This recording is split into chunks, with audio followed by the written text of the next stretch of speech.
Hey, Kisses from Kenya is produced by Democrats Abroad Kenya, but everything you hear in this podcast reflects our personal perspectives as, as Americans living in Kenya. Yes, nothing we say should be taken as the official stance of Democrats Abroad Kenya, Democrats Abroad Global, or the Democratic Party. This is an entertainment space and not an official policy platform. Thank you. Welcome to Kisses from Kenya. You know what? There was a story my grandmother used to tell me. It was about Chicken Little and running around something like saying, "The sky is falling, the sky is falling." And I feel that, and Goosey Lucy. Oh my gosh. Oh, making me miss Nana. And I feel like that's what people are talking about. So we're looking today at patterns of injustice and the reactions to it. So I'm just saying. Yeah. Well, yeah. Welcome to Kisses from Kenya. Today we're diving into the question, like you were saying, has the sky fallen before? And if so, on whom? So you guys, if you're detecting an air of cynicism on today's show coming from me, it is cynicism, but we're going to press on.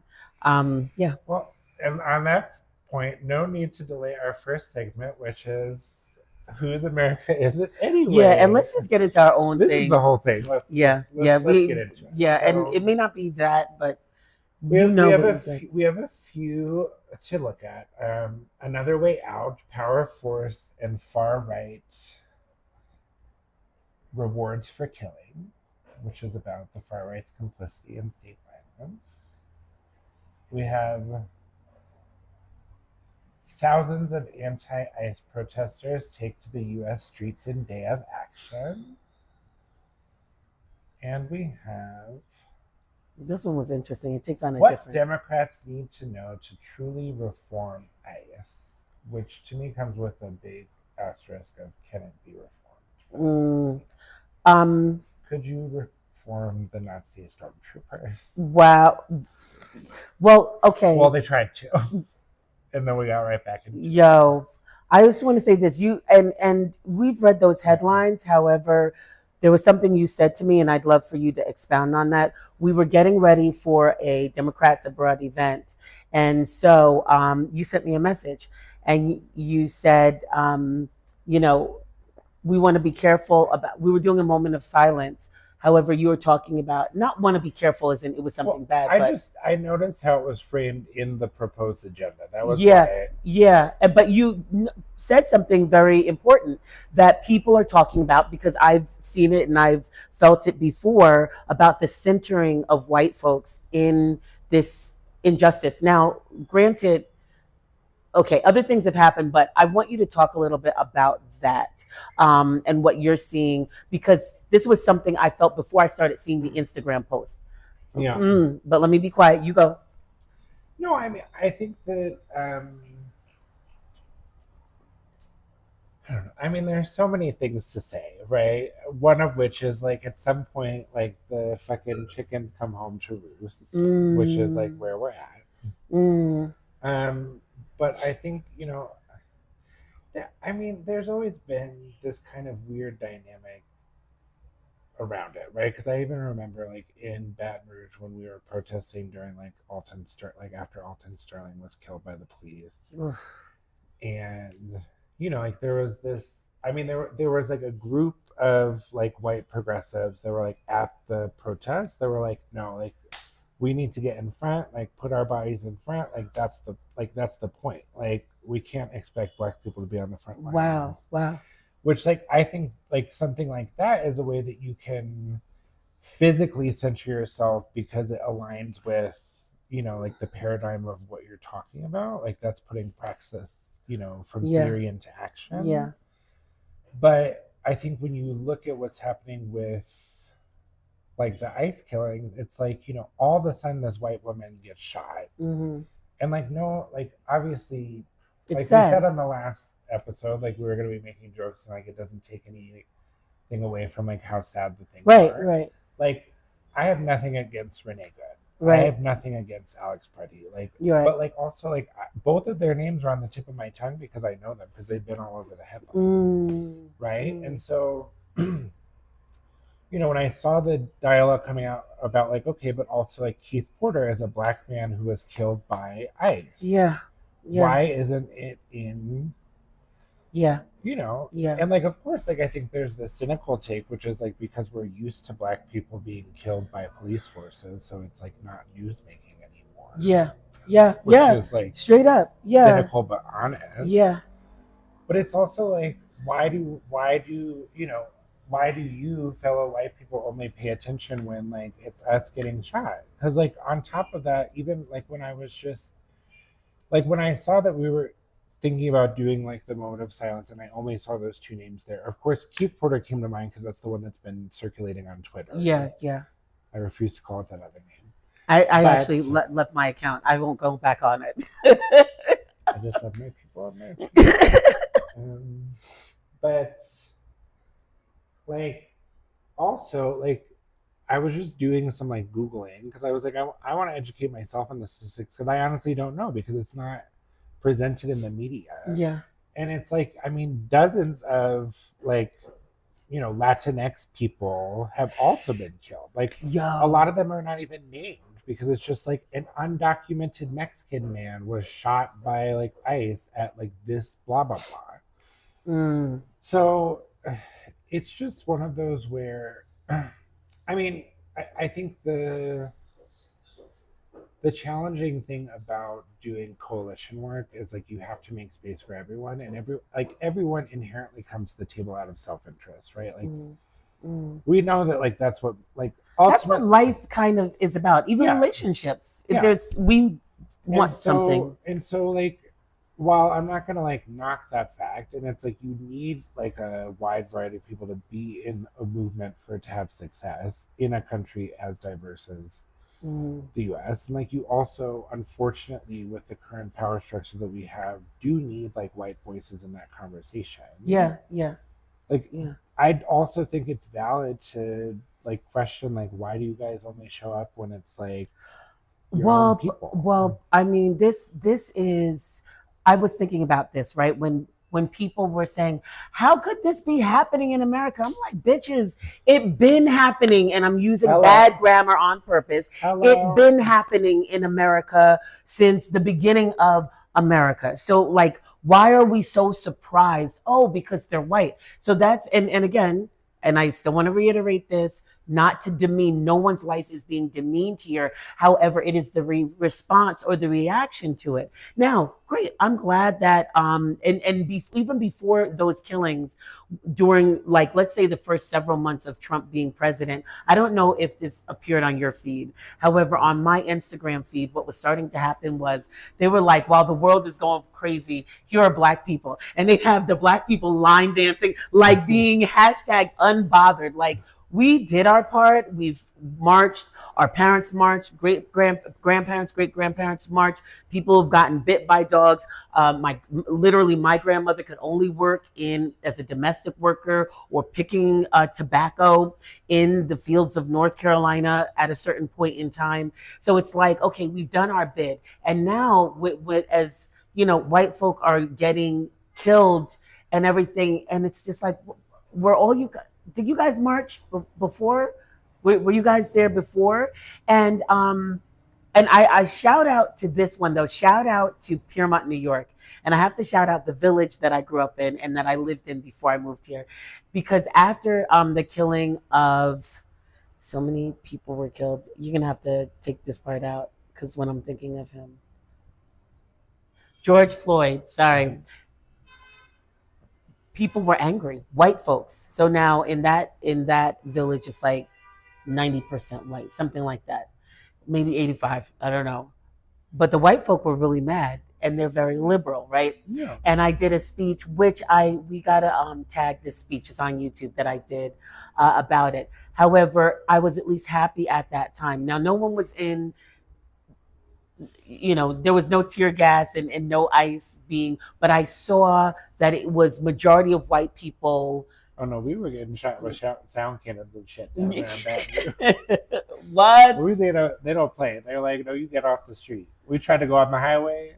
What? It's like I forgot that I wasn't in Oakland for a minute. Jesus. But and now though it's just like, where are our priorities? If they're now here, can they stay here even if if the white killing of white people stop, right? So the thing is, and also it reminds me of Fire Next Time by James Baldwin. I don't remember a lot about that book, but there was something very interesting he said about liberal white people. He said they'll help you until you're facing eye to eye to them, and then it's like, what are you doing here? I'm confused. You're down there and I'm helping to raise you up. So anyway, but not quite to my level. Yeah. Like here, nose level, maybe. But it was just interesting. And I'm using all different things because can you imagine my mind? I'm trying to do my best to make something clear. And I don't even know the point I'm making, but I know that over this, I have felt sadness. I have felt frustration. And I hear Michael Jackson's song playing in my mind saying, they don't give a damn about us in all of this. The black and brown people. I actually, more Latinx people have appeared on my Instagram feed. Yeah, that I had no clue that so even inherent racism, we talked about that in another episode, like the way the country is even built. The media not saying the names of the people, but you know what all, the white people look like, and everyone's important. So show no one or show everyone. Say everyone's name or say no names. So anyway, I'm getting off on that. Sorry. I think what's interesting about it though is like I do think in some ways that like that's a tactic, right? Because like the fact of the matter is that it's like we all of us as minority groups in our own respects have to show up for each other because that's when we actually have the majority. And so it's like, as much as, like I've seen a lot of like chatter online, both on Instagram and Twitter, where it's like talking about, like you have like a section of Black Americans that are like, this is y'all's issue. Like, and they're like, boots on the ground. But then you have other people that are like, y'all, like, be aware because like we're next. Yeah. So it's like you have to show up when it's not your fight because next is going to be your fight. And like, but that's the thing, right? It's like the powers that be know that. And so it's like, well, if we do this in a way that now makes people upset and causes them to pull out of this like coalition, then, the coalition falls apart. And then we just stay the way we are. So, Lord have mercy. I think it's one of those, like, because I was talking with I won't name any names. I was talking with a friend who was having, I think, some similar issues with being in a space that was like a lot of white women talking about stuff that's going on, right? And, of course, I'm also white, right? So I'm like, I have a certain threshold for my people because I grew up with that. Yeah. And I was like, I understand where you're coming from. I understand the frustration. Yeah. And I was like, I think my push to you is also the same push that I have to myself when I'm like dealing with, like, for instance, talking like with my straight Kenyan friends about like LGBTQ issues, where like we're literally, polar opposite. Yeah. On like what we know and think. Like it's like you have to figure out how to like see your discomfort, like see your distaste. And also like kind of almost like it's like a wad of chewing tobacco, like stick it up there in like the corner of your mouth so you don't lose the flavor because like you don't want to forget it, but it's also like we got shit to do. So it's like how do you kind of balance those in a way that you can keep pushing towards like the ideal vision which doesn't have these dynamics, but also make space to like work with someone that's triggering you in that way.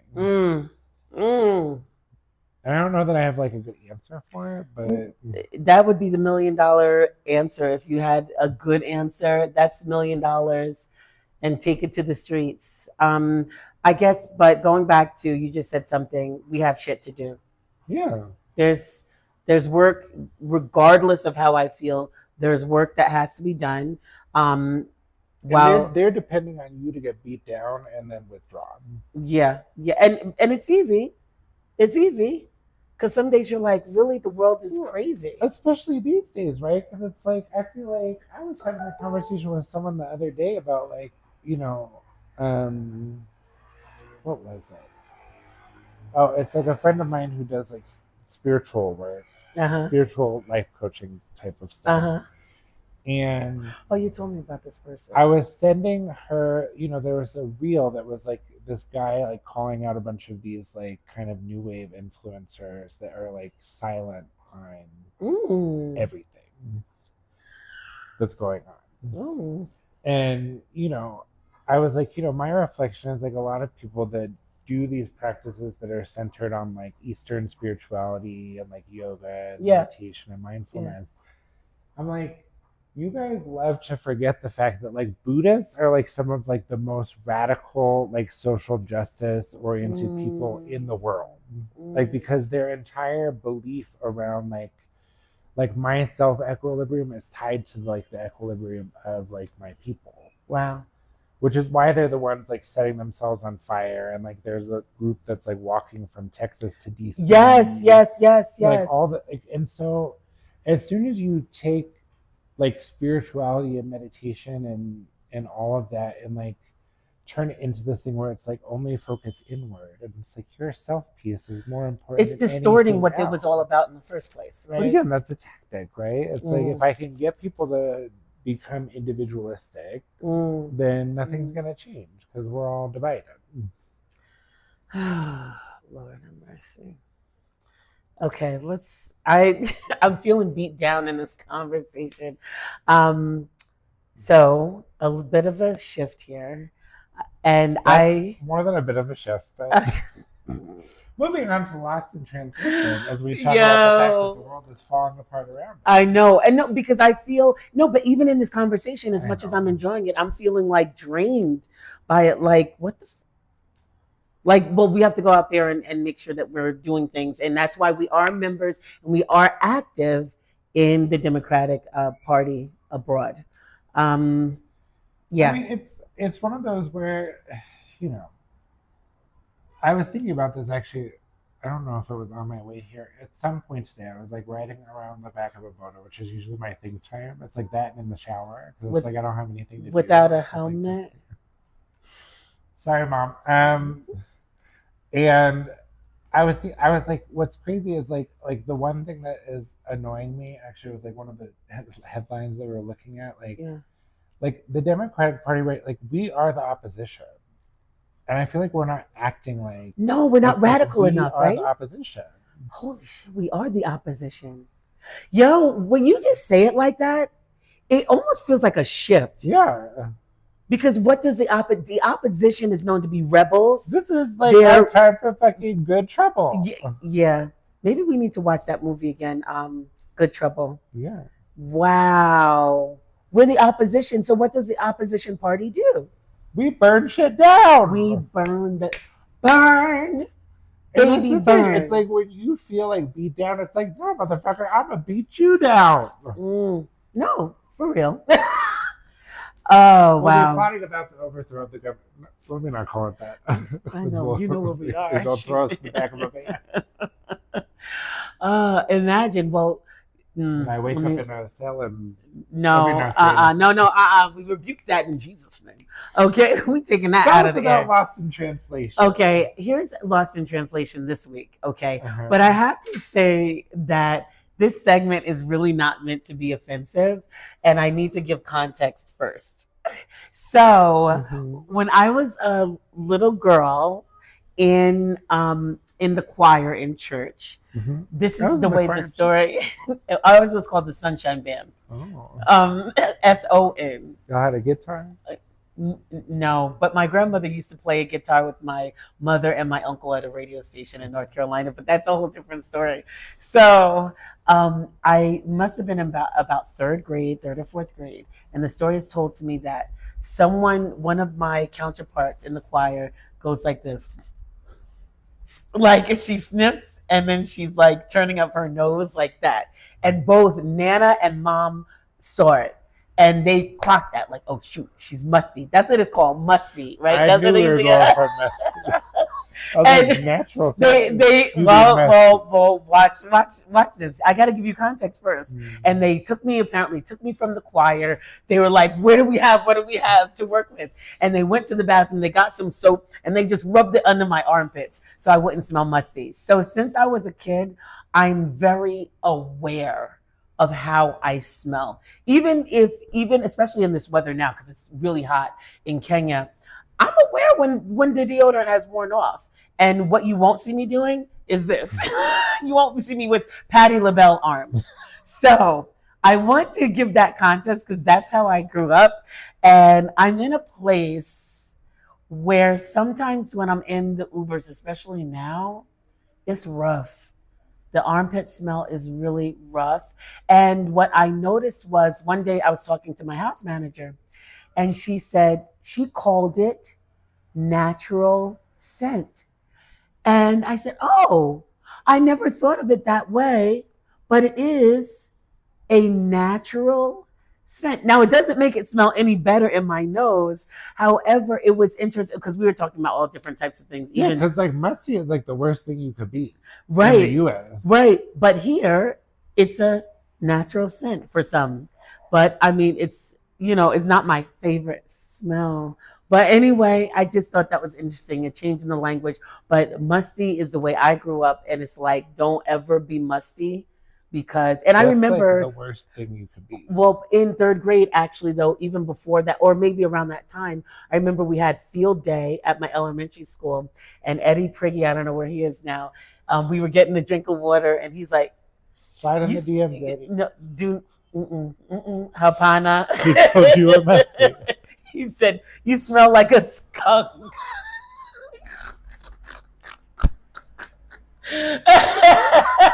He said I smelled like a skunk. At the time, I didn't understand what it meant.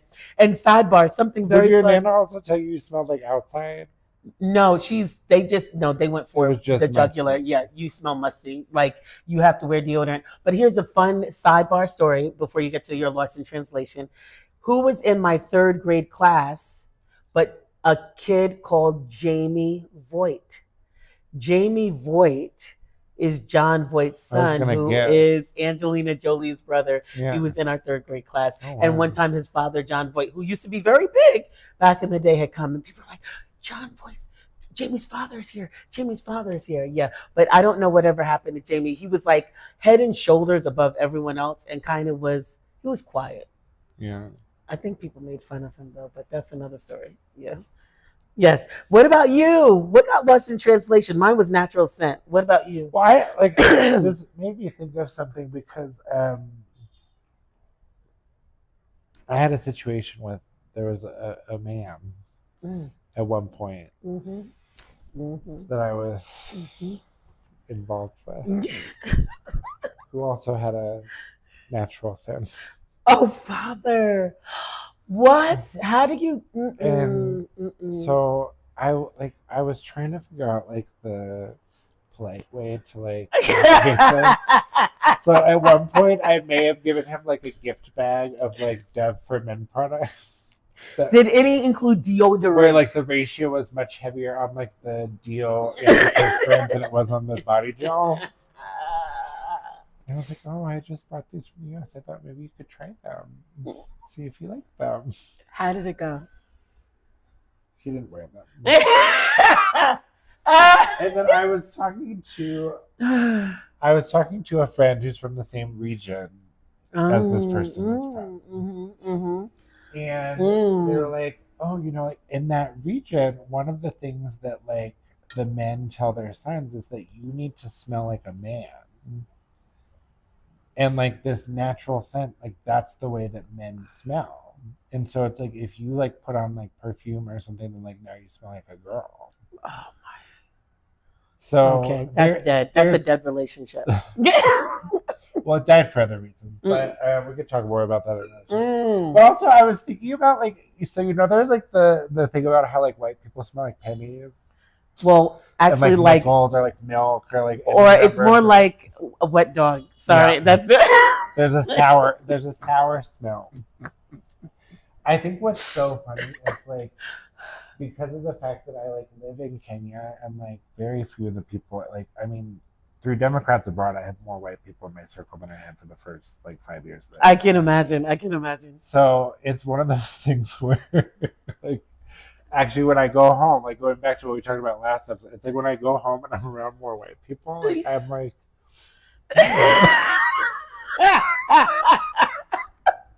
you smell it's it like a foreign.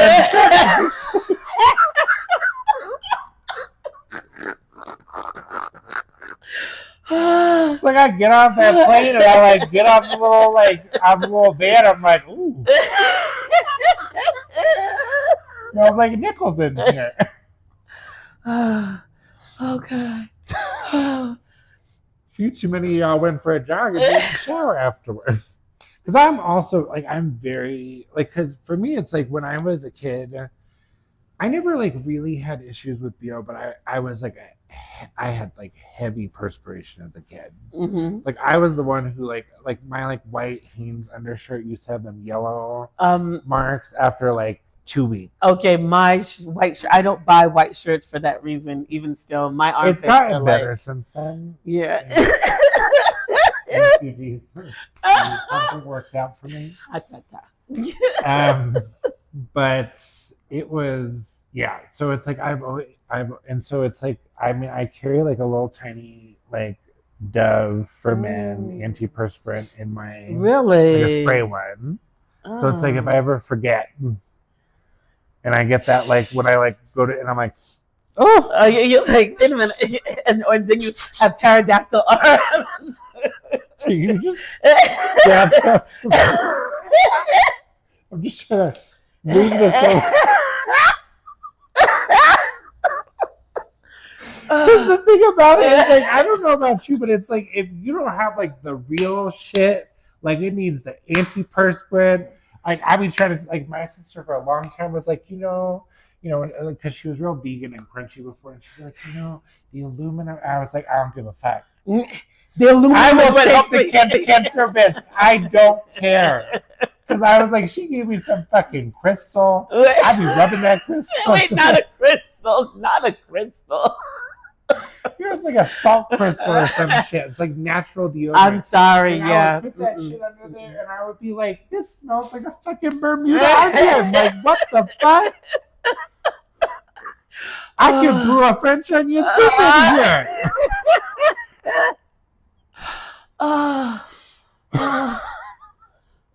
Yeah, it's time out for that. Even this time when I came home, I had like 4 for me lady speed stick. I have 4.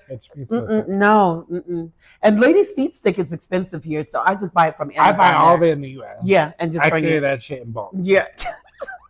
I don't know if I'm supposed to do that. Carry, don't come for me, but I had it all. It was in my bag because I'm like, I'm very particular. I like the spray. I like the Dove for Men spray. Oh, really? It has a nice scent and it works well. It's not too heavy. Like 1 spritz under each arm does it for the day. Really? Yeah. Wow. I love it. Try it sometime. Although actually, I remember when I was a kid. This is really dating myself. I mean, I know you're older than me, but not that much. So when I was a kid, I was always really into magazines. I love magazines. Yeah.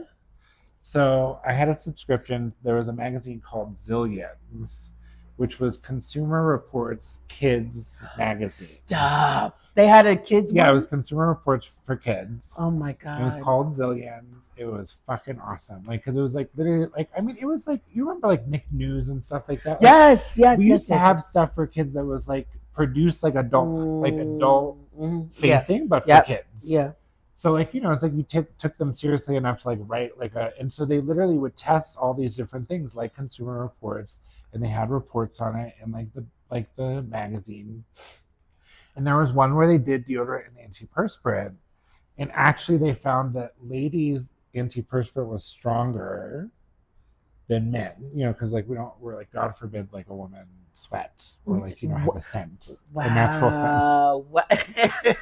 So there was a time like when I was a kid and I was really like getting a lot of like I would use arid Arid for women extra dry. because that shit it was like it would stop it in its tracks. Wow. And I even wonder sometimes though, is that even healthy? That it's almost Probably clogging not. up your pores. Clog that shit up. But we're not smelling. Exactly. Okay. All right. What's your queer joy? Talk about your queer Talk joy. about your black joy first because I need to think about mine. Oh, okay. So this was more delayed. It was a delayed black joy because and part of me, you can cancel me for not knowing who this guy was, but I'm sure this is so low on the ladder of things they would cancel us for on the show. Oh, okay. And I haven't even gotten into the other stories. I'm just keeping it very, very PG this time. But there was like this on my Instagram feed. They kept talking about IShowSpeed. And so I was like, is this a machine? IShowSpeed. What is this IShowSpeed? Even the president of Kenya was like, we welcome IShowSpeed. I was like, what is that? I didn't know it was a person. Now what #1 streamer in the world. So what brought me joy? Honest, I have zero concept of streaming. Like, don't cancel me. Well, I can tell you. I can tell you about it a little bit later because I streamed for the first time the other day. But that's a whole different story. We could even do this streaming. But IShowSpeed brought me joy later. Black joy later. Hold on a second. Brought me black joy later. It's okay. Yeah, you're canceled. A bitch is broke. I gotta pay the bill. We'll show Billy Hole online. Send roses. That's OnlyFans. You can't do it on the other one? I don't think you can do that on Twitch. OnlyFans. Let's look up the rule. No, I'm not showing my booty hole. I will. Send roses. No, okay. No. Anyway, this young man, IShowSpeed. If you are personally. No, do not. We have to look up the difference because I saw somebody who's making tons of money on OnlyFans. We have to see what we could do. Maybe we could show our feet. I have feet. That's been told us a lot. Yo, your feet are very nice. They're very nice. Okay. If you want to see them, send us a DM. Well, you have to send money first, and then we'll show you our feet. It's not cash on delivery. That's not an option. No, no COD. Cash before yes. Where you used to get a package. Oh, like the Etch a Sketch, the color change markers. Okay. Sorry. For only $19.95. You too could have Kathy, what's her face's dump recipes. Kathy, what's her name? You know the one I'm talking, the one that had all the recipes and they're all like dump. It's like dump cakes, dump soups, and it was just her dumping a bunch of shit into like a pot. She kind of looked like a goblin.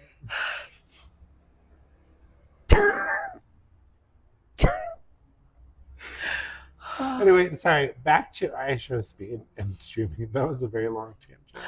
No, it's okay. It's okay. I'm here for it. But I didn't know who he was. But after I found out who he was, and then I saw how such an impact he was making, not just here, but across the world, that people got insight into different parts of Africa where there's certain stereotypes, but he brought it in the way people supported him and he became #1. That brought me delayed joy. Do I fully get him? No. As a concept? Yeah, as a concept, no. And I think that's okay. I don't need to. I don't think I'm his prime audience. Yeah, I'm not his target audience, but it did bring me joy. Yeah, I know he does. What brought you queer joy? He's 21. He's 21. Yeah. Yeah. No, he's a baby face. But his daddy didn't. You seen pictures? Yeah, his dad, because he was raised with his dad, as far as I know. And his dad, like they showed this whole thing where his dad was crying when he saw how he was being received or something like that. I was like, oh, well, hello, Zaddy. Okay, what brought you queer joy? I'm trying to think.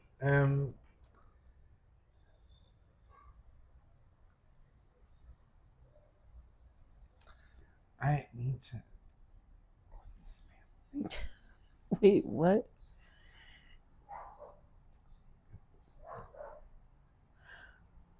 So there was, I'm gonna have to delete this.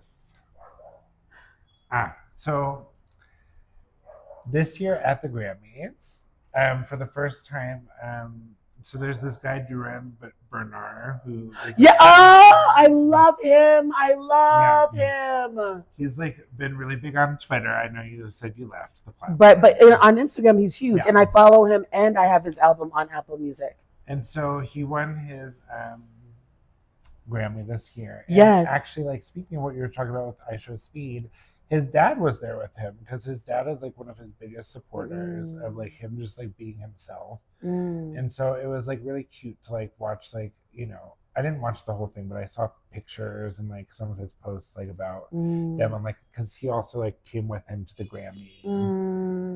So I think just like seeing that. And then also like Kendrick Lamar, when he was on his way up to get his Grammy, like greeted Duran like on his way up to the stage, and like, you know, he turned around and went for like a dap, but like Kendrick went in for like a hug, and it was just like a really cute moment. Whereas also like proved to me that I'm like, oh, like you are like the non-problematic fave that we all should have had all along, but it's okay. We learn, and like actually, what's his name again? Durant. What's his full name? Duran Bernard. Durand Bernard.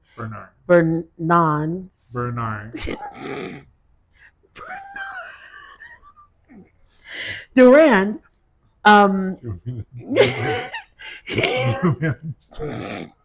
Super size me. It looked like an M and an N. Sorry, thank you for zooming in. He's very witty in his songs too. He's like he's amazing. I really do love him. And speaking of Duran, do you remember? You don't remember the group Duran? Hungry like the wolf. Yes, sorry. Yeah, that was my queer joy for this. That was good. It was my queer joy actually seeing him. He's like, he was running. Did you see him running up to this? Who was running behind him? I don't know. Because someone took something. I feel like he was in the bathroom or something. I mean, this guy was bolting, and then somebody was running behind him, and then they took something when he got up on stage. So cute. I love it. So, okay. So anyway, any final thoughts as we begin to close? I'm like, what did we talk about today? Yeah. Oh, this guy falling. Yes. I mean, I think my closing thought is just like like everything we said before, right? Like, I mean, this is not the first time. Like, this guy has fallen many times on a lot of heads. I think like the one that like always, I think for me, like I come back to is like you remember the bombing in Philly where they were trying to like get those Black Panthers, so they bombed the entire city block. Fucking imagine. Like that has always to me stood out as like such a stark example of like what our government will do, you know, to people that are like pushing for something better, especially when they're, you know, not white people.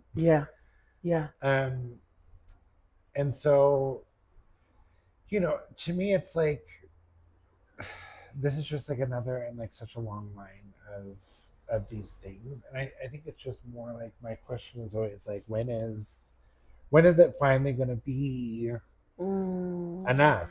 You know, like, and you know, I just hope that, you know, like I'm happy that people are awake. I'm happy that people are aware. Like people's awareness comes when it comes, right? And like I don't think we can manage anyone else's journey, but I hope that also it's like, you know, because I know how my people are, we tend to like show up in a space and colonize it. Like, I just hope that, you know, while people have a certain sense of awareness, it's like if you now come into all of these spaces and elbow out the people who have been in them, working in them for decades, if not centuries, then even generationally. Like, so it's like, how do you create a space for people to be on their own journey, but also create boundaries and safeguards so that they don't like tear down what we have? So that's my final thought for you, viewer or listener at home. Yeah, that's a good final thought. My final thought is that being human is super complex. Because I feel so many feelings about everything going on. Okay, great. We're almost at low battery anyway. So I don't know. I'm just gonna kind of, in closing, I sit with my feelings because sometimes there's not much to say. Sometimes you got to sit with it and see, reckon by myself, and while I still work, because to quote you, we got shit to do. So we thank you. This has been Kisses from Kenya. Mwah. See you next time.